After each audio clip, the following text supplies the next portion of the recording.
Ben Fletcher, our sports news reader, and Charlie Baker, they indulge in a bit of woking, talky bants. They're their respective non-league clubs. But they were having a bit of an impassioned chat about their dislike of this new tournament, which I've got to be honest, I knew nothing about.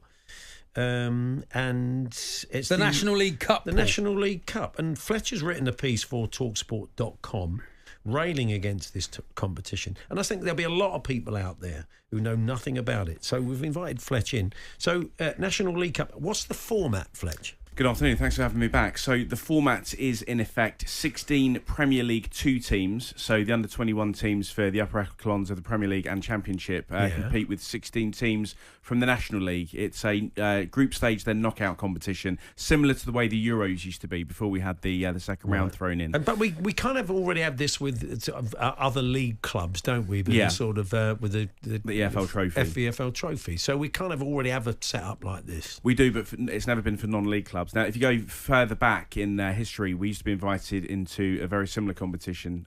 Woking famously played Nottingham Forest and beat them 3-2, but a story for another day. The reason I'm so cross about this particular competition is it feels like a little bit of a land grab by the Premier League.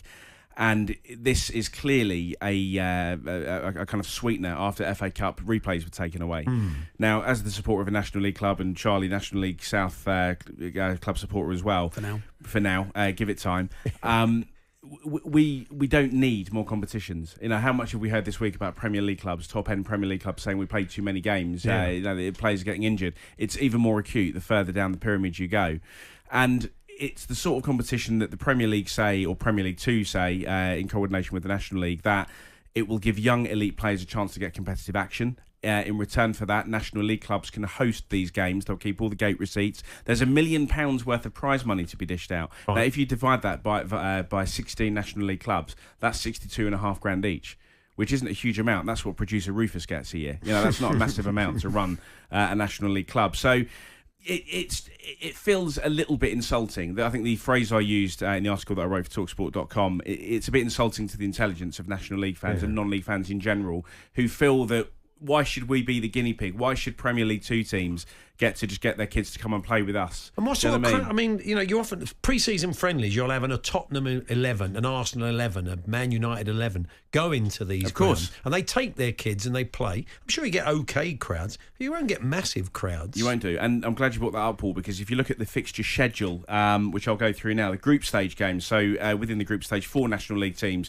In our particular one, it's Woking, Aldershot, Maidenhead United, and Wealdstone. We're going to be playing the might of Brighton, Fulham, Reading, and Southampton.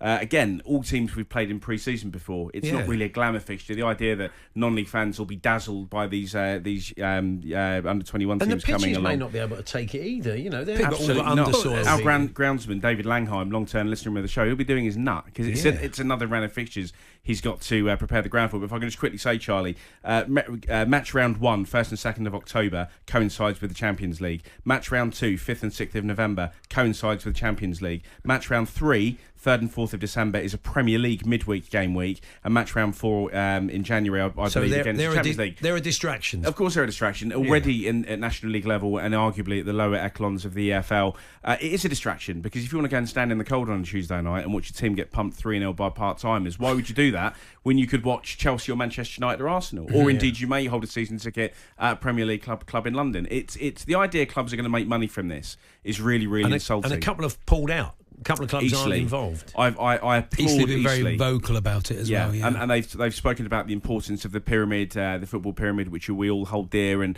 if we care about non-league football and indeed the pyramid as we know it, then these are exactly the sorts of things that we need to be standing up against. The timing's so bad as well. Awful. The timing of the fixtures is so bad.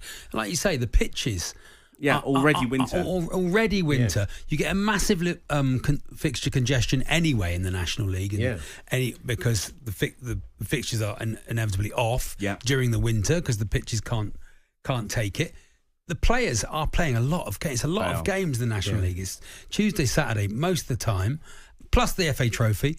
Plus, if you get an FA Cup run, you've got more games then anyway. It's insane. It's a really bad decision. Charlie, thank you. Fletch, thank you. Your piece, talksport.com, people can read the full feature and find out a little bit more about this competition, why it's a bit of a duff idea. But thank you, Fletch. Thank you. Thank you, Fletch. And can I just say, the other message is please bring back FA Cup replays, not just for non-league clubs, but I think for the whole pyramid, because they gave us so much joy.